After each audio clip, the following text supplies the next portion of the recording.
So last year sometime, I made this dust arm light setup. It's all welded together. A lot of people aren't welders, so I did come up with a non-weld version, and that's what this video is about. But I'm going to kind of just give you a little bit of background on where it started. So I had a dust collector holder here, and it was something that sat on the floor.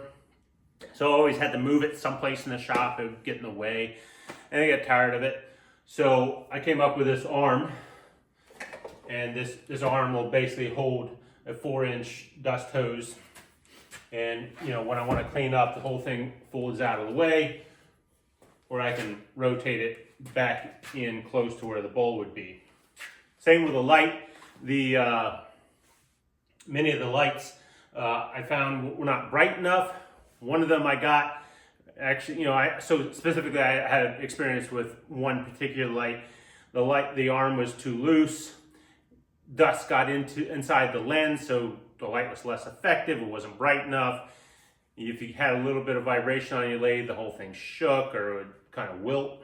So having a light that's detached, plenty bright, and the arm allows me to stick it wherever I want, and as soon as I want to get it out of the way, so it never interferes. So back in here, sometimes that can interfere. I can position it, and it can completely clear where a gouge handle would be. So I made a welded version, and like I said, it came up with a non-weld. So I'll bring it in close. You can see a little bit more of what's going on. Not a professional welder, so don't judge the welds too much, or even you know, some of the one of the designs is something I didn't particularly like. It's still in the design process, so at some point I will do a video on this. I know it'll probably have less appeal because maybe not as many wood turners that are also welders. So close up, you can just see it's just a series of arms. Well, it's pipe with perpendicular pipe welded to it with a large bolt going through. The bolt was sized simply to fill the pipe. You see this pivots right there. They're both just attached to a piece of pipe. One is clamped on with set screws. The other is basically cinching a larger piece of pipe around the smaller pipe and clamping onto it. That is the one that needs a little bit of design work. The other one, it works fine. At some point I want to create a more refined version of the one that cinches around the pipe versus set screws. And up top, that is actually just to hold a camera. So I'm here at my friend Matt's house. We have the whole rig all set up. As you see, this is the light. So my friend Matt decided to mount the light on the underside. He found that it was working better for him. Nice bright light, so you can use all kinds of LED lights that, you know, so just buy whatever light that you like. When you want to clean up, that whole thing will fold out of the way. This is, oh, and then it's easy to adjust the height. So that just slides up. There's an Allen hex head right here. Loosen it up, move that collar up, and it'll keep its posture.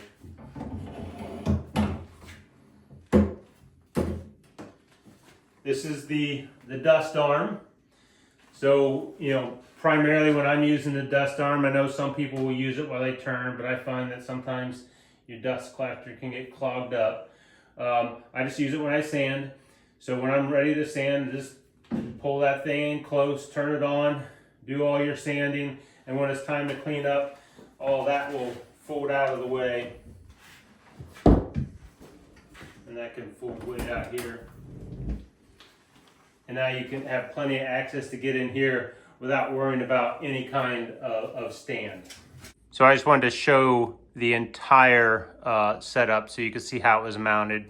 So if you have a stud or don't have a stud right where you want it mounted, you can just mount a couple of 2x4s perpendicular on the wall and then and mount anywhere along there, so you don't have to pinpoint your mounting point based on where your stud is.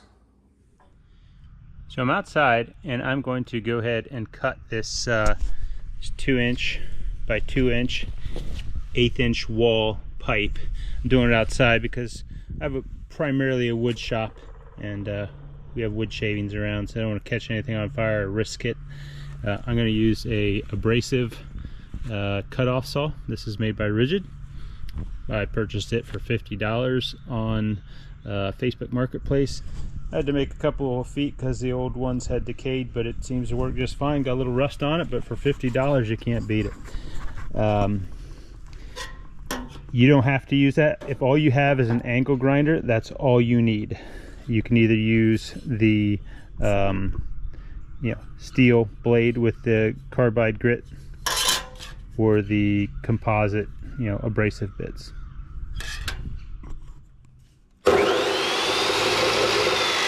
You'll need to cut 5 pieces that are 5 inches long and 2 pieces that are 8 inches long.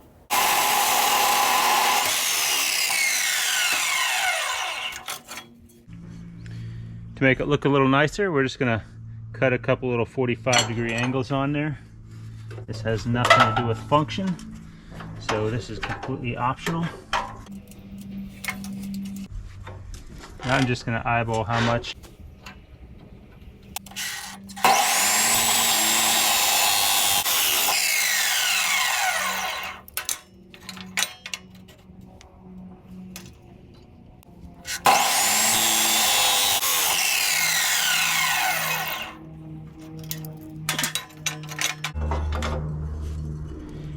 There you go. They're not perfectly equal. I can regrind that one a little bit and get them closer to equal. It's just kind of give it a nice little design element. And then, like I said, I'm going to sand them up, clean them up so that it looks nicer. I'm cutting it like this so that the blade is never cutting through this much material. It's kind of cutting at an angle. I cut this at 5 9/16 of an inch long. That is not an exact dimension that needs to be hit, give or take.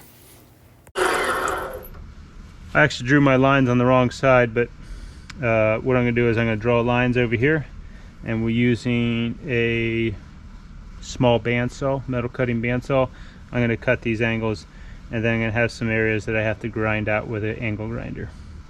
I'm going to use a braided wire wheel on an angle grinder to clean up all the paint.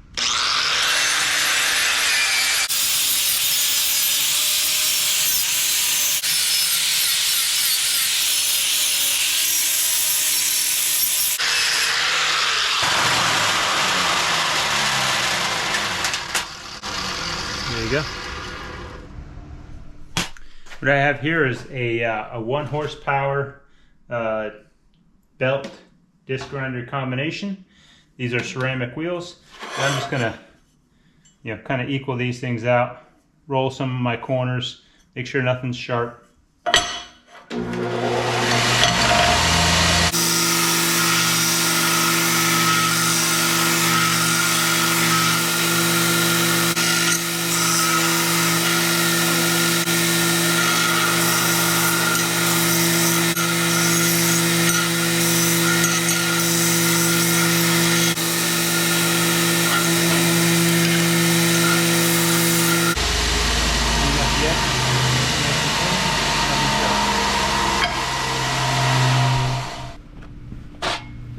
Going to knock off the sharp edges on the inside there using an angle grinder, and just some I believe this is 50 grit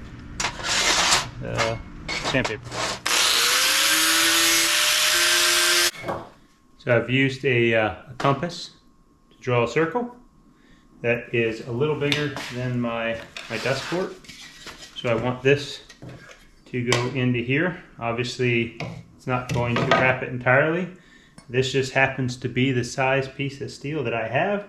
If it would be nice for it to come down here, but this should be more than adequate, I believe, to mount this. The hole is 4 inches or 2.5, so we're over halfway, so I think it'll be fine. So now I'm going to draw all this on the right side of the disc.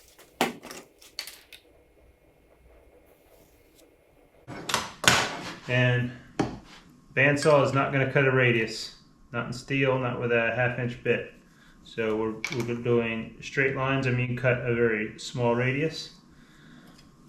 Now we're just draw straight lines, minimize the number of cuts that I have to make. So there's the cuts I'm going to make with the bandsaw, and the last bits we're going to grind out. This is just a portaband, DeWalt portaband. Took the throat plate out, mounted a piece of aluminum on it, screwed it to some plywood, holds it in place. Now it's a tabletop upright bandsaw. Very handy for this. Let's use a piece of Velcro on the trigger.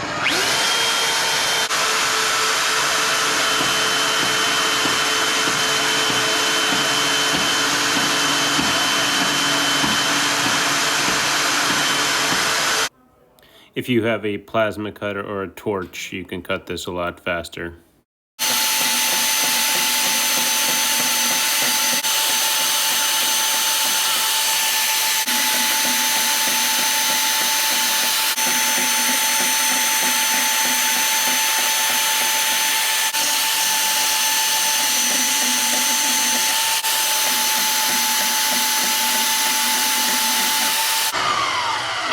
Here we go. I'm going to take it out, clean it up with an angle grinder. Probably don't even have to do that, but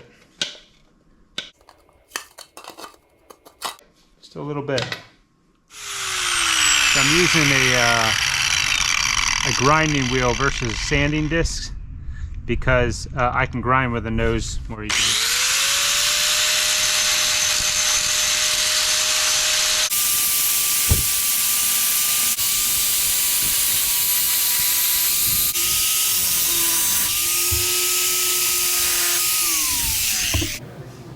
And as you see, it fits exactly how we want it to.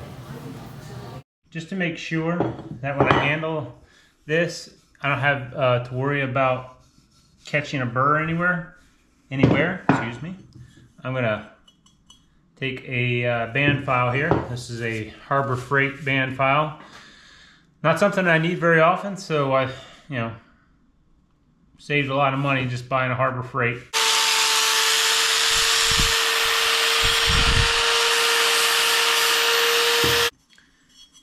And then I've taken all the burrs out of the inside as well. So I've already marked where I'm going to put my holes. So this is the piece of wood. Just cut that on a table saw. Used a roundover bit. Just got to be a small one, so that on a router, so that we clear the inside radius, so that'll sleeve on nicely. It's got to touch a slot. It's not a big deal. We're going to pop 4 screws in there. It'll be plenty snug once those screws are in there. Better to be a touch loose than having to, pound it on with a mallet. So 2 3/16 holes there, 2 there, and a 3/8 hole right there. But that will be drilled once we stick the wood on. So we'll go ahead and drill these first, and then we'll drill that one. Actually, before I get to the drill press, might as well go ahead and prepare this to be drilled as well. So it's 5 9/16. And I'm just going to put a mark at the halfway point. Use my adjustable square. Draw that line across there. That's 2 inches. And rather than trying to dial this in, what I do is just mark it from both sides. So here I'm using a spring-loaded center punch. All you have to do is press down on the punch and it will put the mark for you. I find it easier to find the center point than with a standard center punch, as I have in my hand here. When I'm using the center punch, I will press it down several times to leave the mark. All right, so I've got the steel in there. I've lined up the dimple with the drill bit. I'm gonna go ahead and turn it on.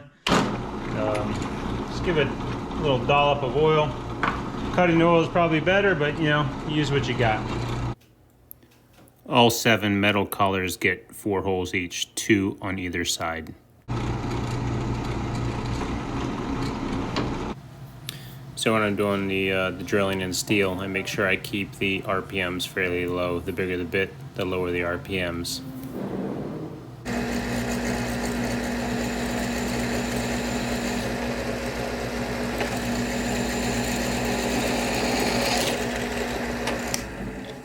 Got some burrs in here, so we're just gonna take a file and knock those off. My friend Tom the welder is cringing right now. Your file will hold up better if you only use it in the forward motion.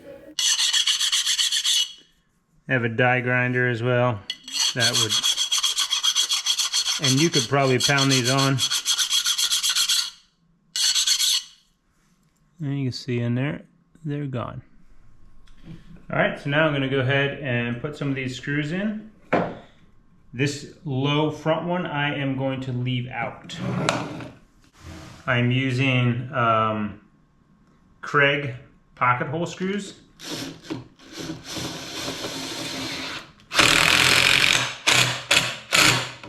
They're 1.25" coarse thread. I know Craig says use the fine thread on hardwood, which this is oak, which is, by the way, overkill. I just like the holding power. You find it's very difficult to strip these. I've never had any trouble with them breaking. Very solid screws. Alright, I'm just gonna pop a screw in over here that I left out. This screw here I'm leaving out because I'm gonna stick this in the vise and it will interfere. Alright, we get it all lined up. Go ahead and flip this on. A little dollop of oil on there. And we're going to drill through the wood, the steel, hole shoot match all at once. Inside or below the steel here, I have a block of wood. That way I can drill all the way through, clear some of those chips without drilling into my vise. The piece that I'm currently drilling is 5 inches long. There are 5 of these pieces. So I'm going to use a 5/8 drill bit to remove a burr. Right here, you can use a countersink to do the same. It's just a little pointier, so this will do it quicker without taking out, without creating a countersunk area.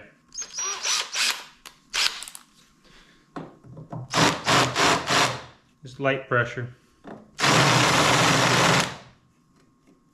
Go ahead and stick that last screw in there.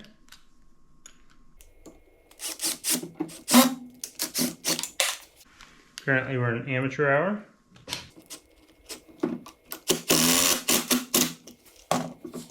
It's all set.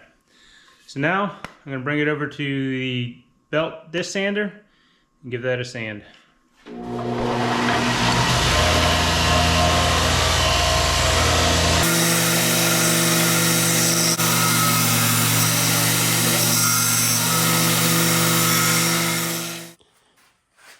Okay, so I'm doing a retake on the piece or all the drilling that needs to happen for the piece that sleeves over the pipe that is mounted to the wall. And what we're doing is we need a 1 1/16, maybe slightly bigger than 1 1/16 inch hole. I don't have that size drill bit. You have 2 options. Ultimately, I'm going to use this step drill bit, and that's just for the steel.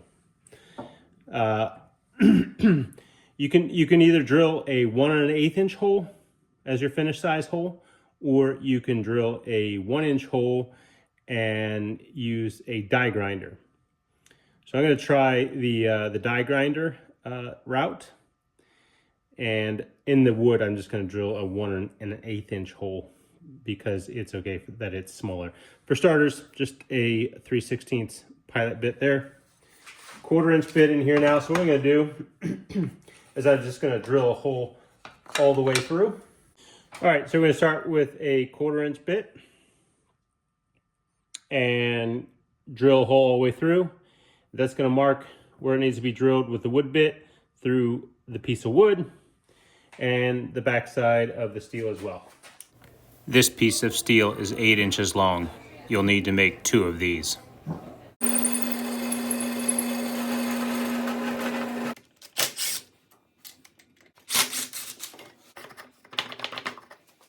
Okay, so this is where I drilled before, and I just want to stop at the 1 inch mark. So I'm just going to mark this so I don't go any deeper than that. Same thing here. I left this in there because this is already set up for that hole, and it'll save me a little bit of time.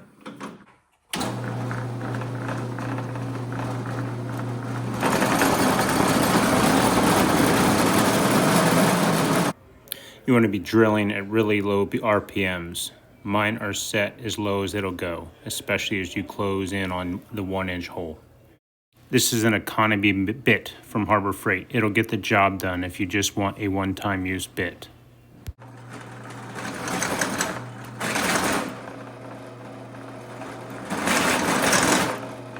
Okay, so you'll see there, this bit will put like a little chamfer on there, and I intentionally went a little deeper than just getting the 1/8 inch through, or the 1 inch through, so that it would leave that. So I have a guide for what to, how to enlarge in the hole. A little bit, and you'll see right here that there's a little bit of almost like a bevel. So when it drills the steel, it creates a little chamfer on there. I'm using that as a guide to get that extra 1/16 of an inch that I'm looking for.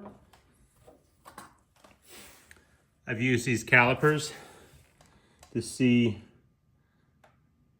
how well that lines up. The only downside to getting it too big is it'll sag more. This is a DeWalt die grinder. It is basically a Dremel tool on steroids, if you're not familiar with this tool. So what I'm doing here is I'm just going to try to grind that chamfer away.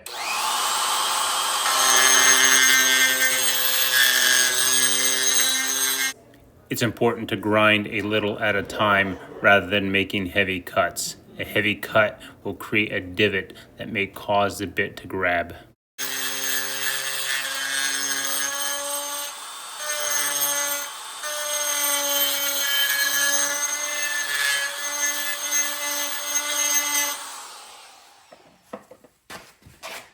So I stopped the camera and changed the bit, forgot to restart it, but you got enough with what you saw there.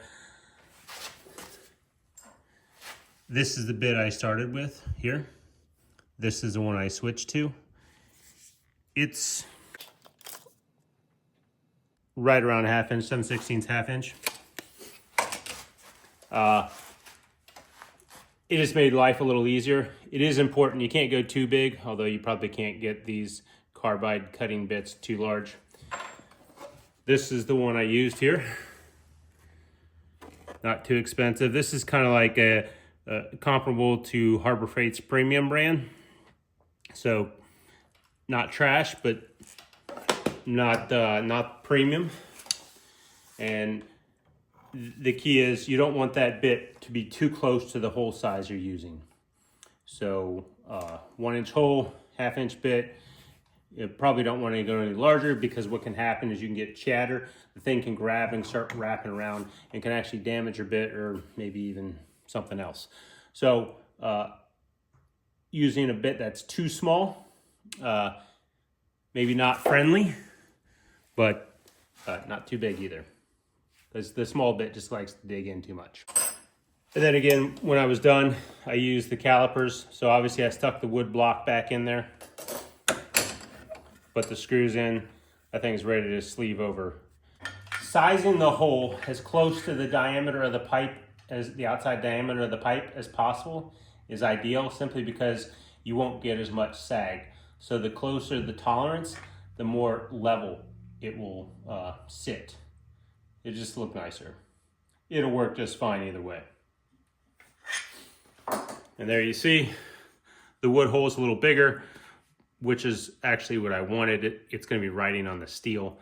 I didn't want to be fighting with alignment here.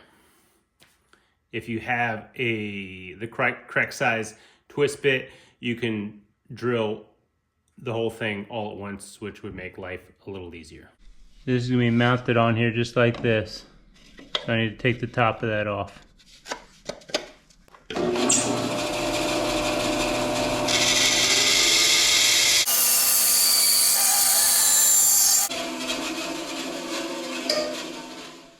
Go ahead and drill a 3/16 hole from a little bolt there.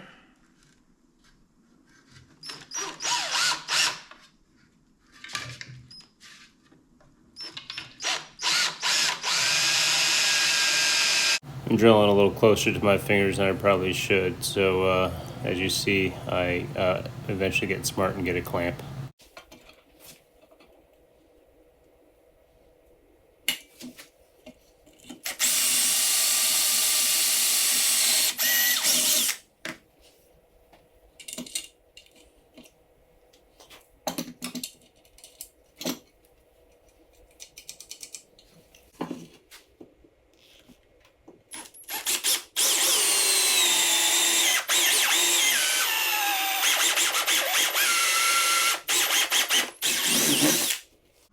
I had to get the bolt in there first because there's no getting that bolt in there with this in place. So, round 2.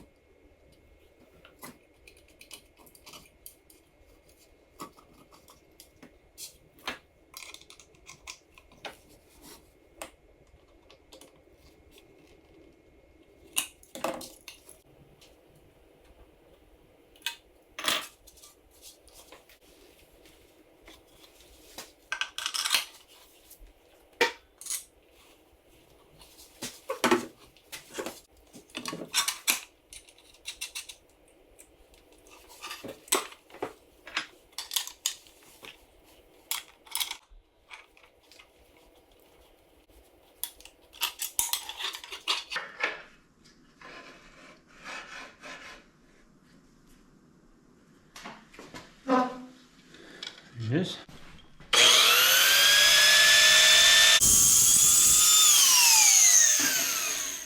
This is not going to be set up in my shop. It's for a friend.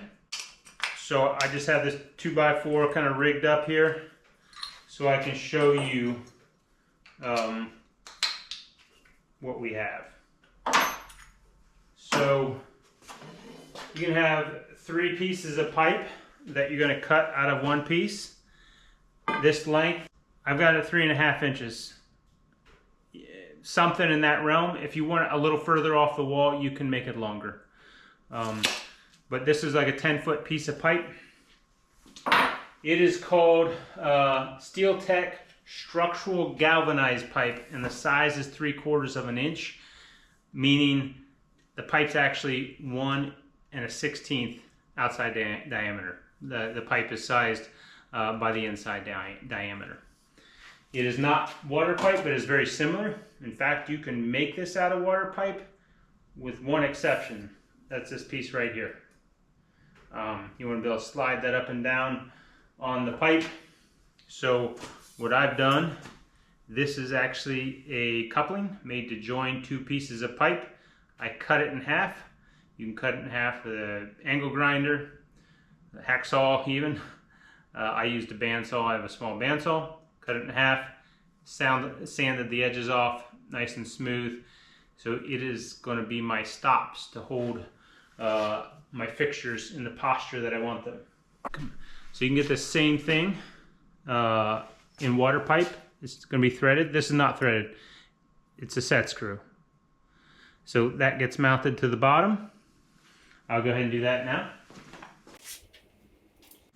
And I'm just using dinky little screws. This is not, like I said, this is not for my shop. Probably only going to use a screw or two in each spot.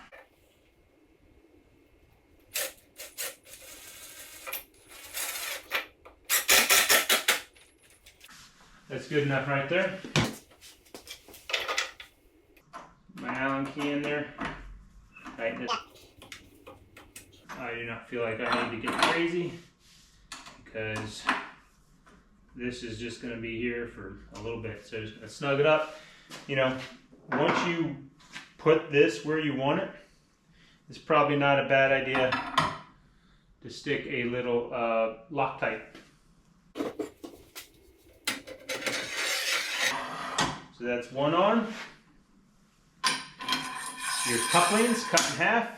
Drop those. Those are going to hold your arms in place.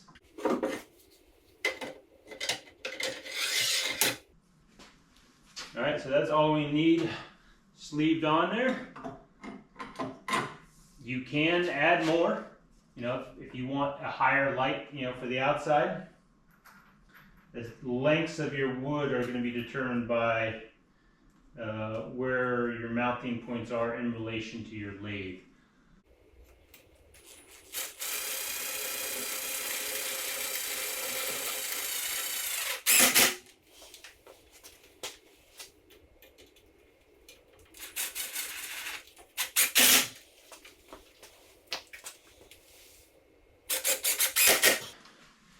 Phase one, 2 screws. Go ahead and tighten everything up just a little bit, you know, so it doesn't fall over on us. I'm gonna move these around to the other side. Since I'm right-handed, I can't.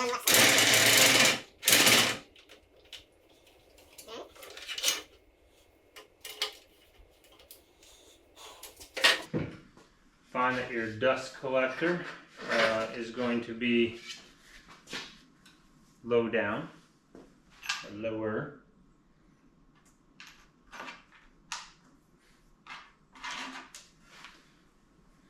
So one thing that I discovered is my lathe, or excuse me, my drill press is not set up to drill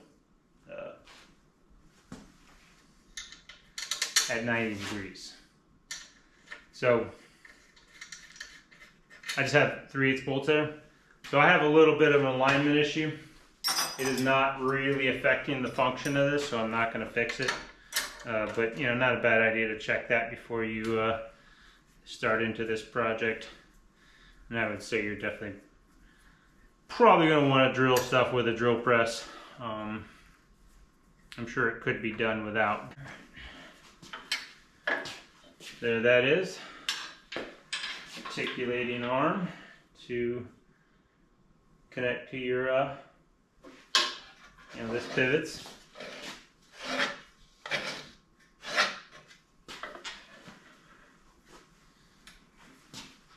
Pieces of steel, salvage steel, 2 inches outside diameter, 1/8 inch wall. So those are your wear points. Potentially you could make the whole thing out of wood, but eventually, you know, this area back here, it's a little bit weak. It would be prone to blowing out and wearing faster. I also drilled the holes here with a hole saw, and it really started to wobble on me. I drilled a hole with and I'm going to show it in this video, with a stepped drill bit. Let me run one of these. Much better success drilling a hole. You may have a little bit of interior, so what you're probably going to do is then, and I'll show this, is you have to enlarge the hole. A lot of these aren't going to give you the exact size. Like this is 1 inch and 1 1/8. 1 1/8 is a little big. 1 inch is obviously too small. So I'll show you how to enlarge in a hole here shortly. So that is that.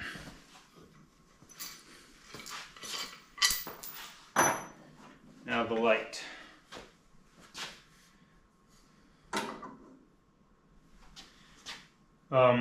The way that I think is going to work the best is to bring the dust collector on the top and your light on the bottom. That gets them fairly close together because you're going to want both of these fairly close to center. The light a little above center is fine.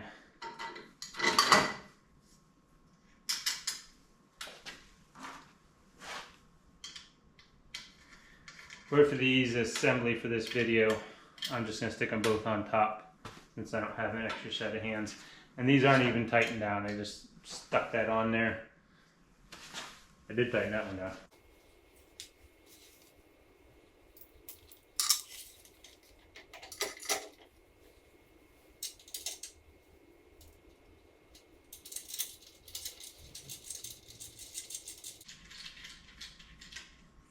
I recommend using, nylon lock nuts on these just so they don't, you don't have to fight them, tightening up on you.